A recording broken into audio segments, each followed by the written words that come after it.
Welcome to part 3 of our series of interviews with journalist and author Chalmers Johnson.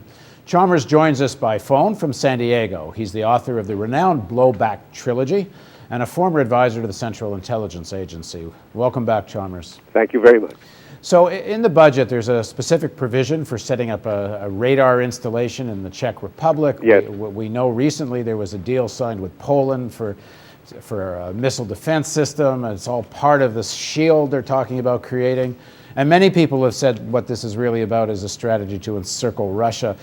Tell us your opinion on this. Well, I think there's no question about that. That it's simply a travesty that we pretend outrage over Russia's suppression of the use of military force by Georgia. I've been in Tbilisi. I know where Georgia is and what it looks like and what it does. This is absurd. I mean, when you think of how the United States reacted to missile launching sites set up by the Soviet Union in Cuba in 1962, that it's just amazing that we've gone this far, pushing the Russians around when they have. Well, they're the only people on Earth who could literally destroy us. They happen to have a weapon against which there is no known defense, the Topral-M. It's a ICBM that is so advanced, so modern, so fast, things of this sort. There is no form of defense. You either negotiate about it or they have it and they run it. It's the putting of bases in Czechoslovakia and Poland, allegedly to deter a missile threat from Iran, of which Iran doesn't have that kind of missiles, and it probably won't have a nuclear warhead for at least another 2 to 3 years.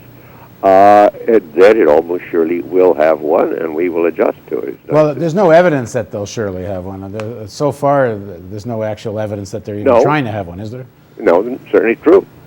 And that, therefore, this has been misconceived, misdone, and clearly provokes the greatest possible suspicions in a country like Russia, particularly when Condoleezza Rice, when she isn't looking at herself in the mirror, goes around saying to people that she's an authority on the former Soviet Union. She doesn't appear to know much about Russia, Russian history, or the logical consequences of the things we're doing. It's hard to believe. Now, if you listen to the rhetoric of McCain and the people around McCain, McCain says, I look into Putin's eyes and see the letters KGB. I know, it's unbelievable. So to what extent is this rhetoric for the election? Obama's got his war, Afghanistan, and right. Bush has Iraq, so now I need mine, it's going to be Georgia. Except there's more going on in that. There is real actions on the ground in terms of encircling Russia.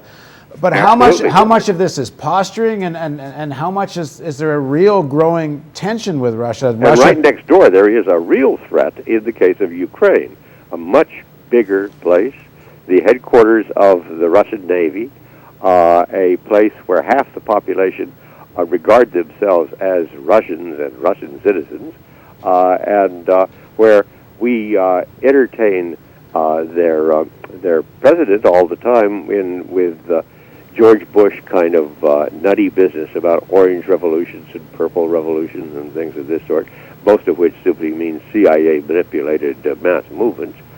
And we've been asking for it. It's finally started to happen.